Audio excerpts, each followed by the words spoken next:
9월 28일 월요일 새벽 우리에게 주시는 하나님의 말씀은 역대하 1장 7절에서부터 13절까지 말씀입니다. 그날 밤에 하나님이 솔로몬에게 나타나 그에게 이르시되 내가 내게 무엇을 주랴 너는 구하라 하시니 솔로몬이 하나님께 말하되 주께서 전에 큰 은혜를 내 아버지 다윗에게 베푸시고 내가 그를 대신하여 왕이 되게 하셨사오니 여호와 하나님이여 원하건대 주는 내 아버지 다윗에게 허락하신 것을 이제 굳게 하옵소서. 주께서 나를 땅의 태클같이 많은 백성의 왕으로 삼으셨사오니 주는 이제 내게 지혜와 지식을 주사 이 백성 앞에서 출입하게 하옵소서.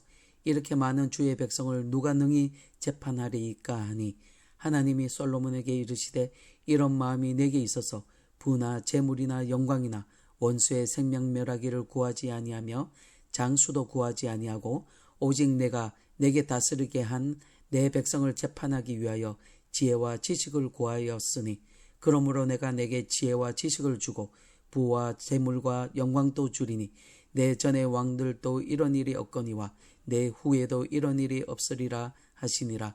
이에 솔로몬이 기브온 산당 해막 앞에서부터 예루살렘으로 돌아와서 이스라엘을 다스렸더라. 아멘. 여러분, 오늘부터 우리는 이 시간을 통하여 역대기 말씀을 나누게 됩니다. 역대기서는 상하로 나누어져 있는데 오늘 나눌 말씀은 역대하입니다. 여러분, 역대기는 바벨론 포로 귀환 후에 기록된 말씀입니다. 바벨론 포로 이후에 유다 백성들에게 있어서 가장 중요한 질문은 앞으로 우리가 어떻게 살아가야 할 것인가 라는 질문이었습니다. 이 질문에 대한 백성들은 과거 이스라엘 역사에서 찾으려고 합니다. 역대기는 열왕기와 같은 시대를 다루고 있습니다. 하지만 열왕기는 조금 다른 관점에서 역사를 다루고 있습니다. 열왕기서는 바벨론 포로 이후에 이스라엘이 멸망하게 된 이유가 무엇인가 라는 그 질문에 대한 어떤 자기 성찰적인 관점에서 역사를 보고 해석하려고 합니다. 하지만 역대기는 그렇다면 포로에서 돌아온 유다 백성들이 앞으로 어떻게 해야 하나님의 백성으로 이 땅에서 번성하며 살 것인가 라는 조금은 미래지향적인 관점에서 역사를 보고 있습니다. 이런 관점을 가지고 역대기를 나누면 더 깊은 은혜가 될 거라 생각이 됩니다. 그리고 여러분, 또 역대기에서 중요한 주제 하나가 있습니다. 그것은 성전입니다. 하나님의 성전. 유대의 왕들의 성전에 대하여 어떤 태도를 가지고 있느냐라는 것입니다. 여러분, 과거 이스라엘이 번성했을 때와 쇠퇴했을 때 분명한 차이가 있습니다. 그것은 유다 왕들이 가졌던 성전에 대한 태도였습니다. 역대기 기록자는 하나님의 성전에 대한 태도가 한 나라의 운명을 좌우한다라는 사실을 그는 알고 있었습니다. 그런데 여러분, 이것이 사실은 믿는 자와 불신자의 차이이기도 합니다. 불신자들은 나라의 승망성쇠를 어떤 정치적 요인에서 아니면 경제적 군사적인 요인에서 그것을 찾으려고 합니다. 하지만 우리 믿는 자들은 하나님의 관계적인 측면에서 그것을 생각합니다. 우리가 하나님 앞에서 어떻게 서 있느냐, 그 문제를 찾는다라는 것입니다. 그리고 여기서 인간의 가장 기본적인 문제와 해결책도 마찬가지입니다. 성도들은 인간의 생사화복을 비롯한 모든 것을 바로 하나님과의 관계 측면에서 그것을 해석하고 적용하려고 한다라는 것입니다. 그렇다면 여러분에게 질문 하나를 던지면 여러분 국가의 문제나 교회의 문제나 개인의 문제를 진단하고 해결하려고 할 때 무엇이 여러분의 기준이 되고 있느냐라는 것입니다.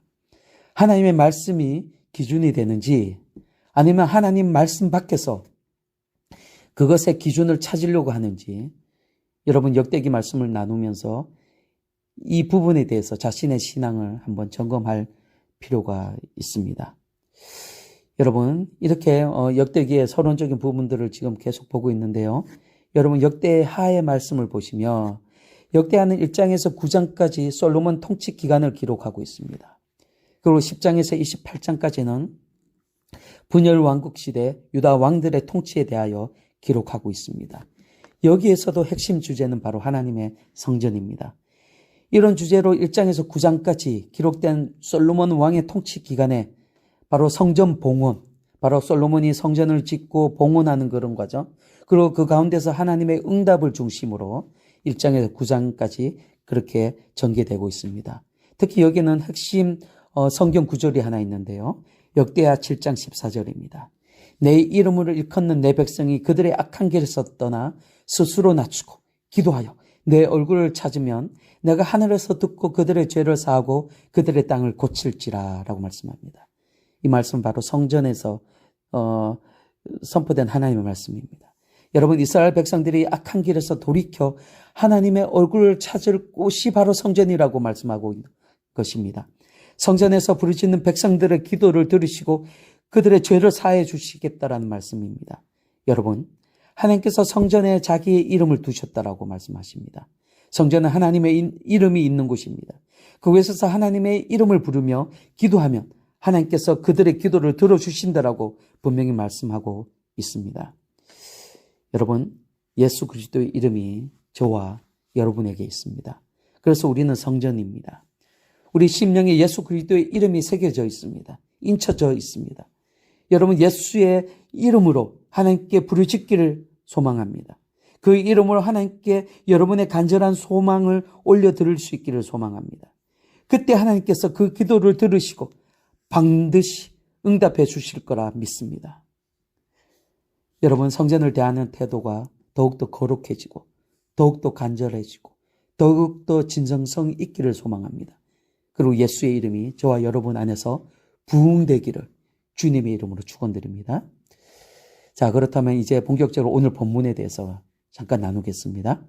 여러분, 오늘 본문을 보면 솔로몬이 다윗 왕을 이어서 이스라엘의 세 번째 왕으로 등극합니다. 솔로몬은 왕이 된 이후에 정권 초기에 몇몇 갈등이 있었지만 역대기에서는 그 부분을 언급하지 않습니다. 다만 그의 왕위가 견고하였다라고 말씀합니다.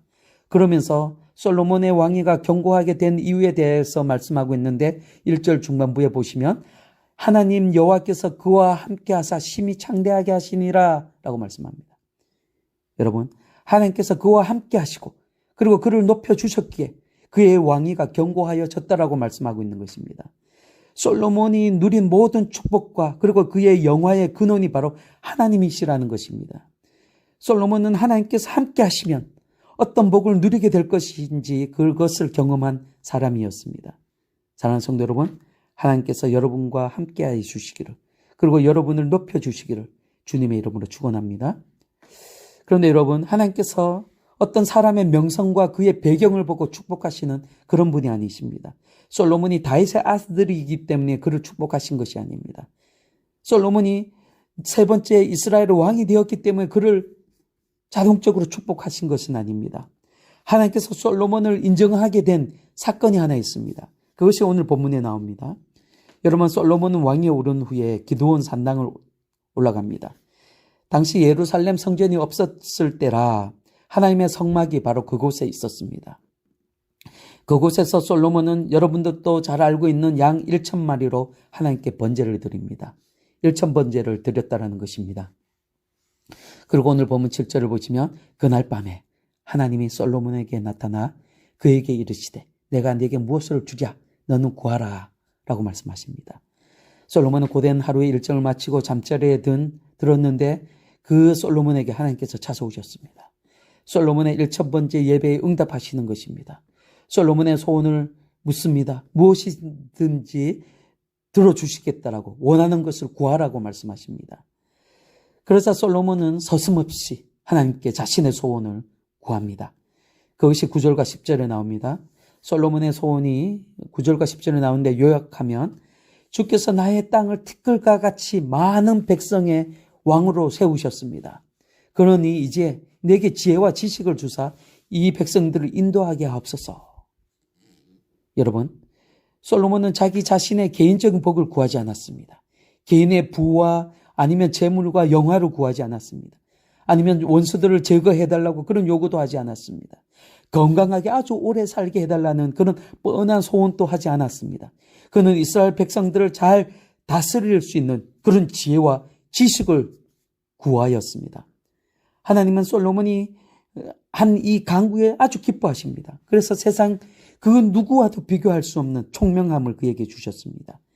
거기에 더하여 솔로몬이 구하지 않는 부와 재물과 영광도 덤으로 그에게 주셨습니다.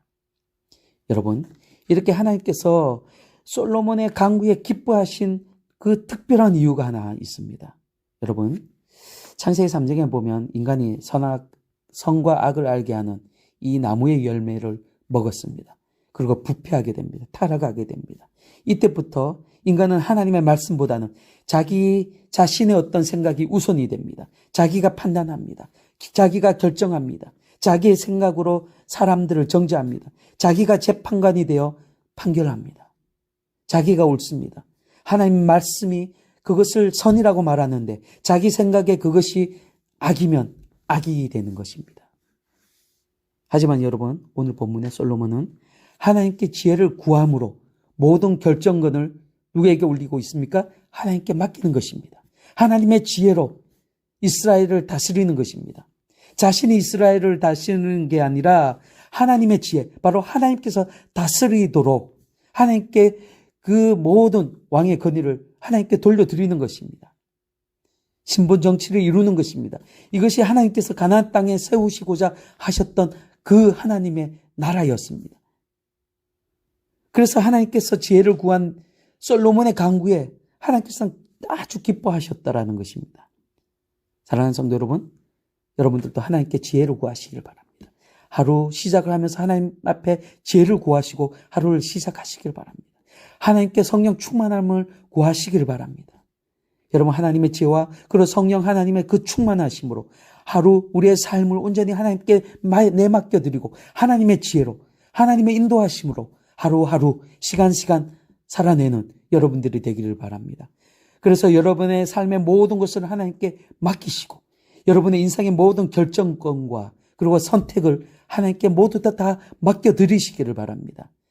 그리고 그때 주시는 그 하나님의 놀라운 은혜와 복이 여러분 가정에 그리고 여러분의 삶의 현장에 풍성하게 나타나기를 주님의 이름으로 축원드립니다. 아멘.